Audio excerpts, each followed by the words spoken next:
Hi, welcome to Richard Gabili YouTube channel, and for today's tutorial, I will be teaching you on how to enable and disable top number and overlays voice control on iPhone X. But first, kindly subscribe to this channel and don't forget to hit the subscribe button and the bell to notify you for the new updates.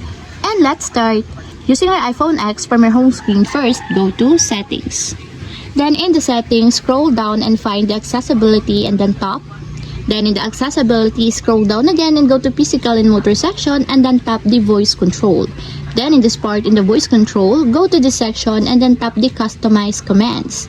Then after that in the customize commands, find and tap the overlays. And then in the overlays, find and tap again the top number. Then in the top number, as you can see that it is already enabled. But you have to activate also the switch button under the confirmation required to fully enable the top number in your overlays until it becomes green. And if you want to disable or turn off, just tap again the switch button just like this. And that's it, we have successfully enabled and disabled top number and overlays voice control on iPhone X. If you have a question, click comment down below and don't forget to hit the subscribe button and the bell to notify you for the new updates. And thank you for watching!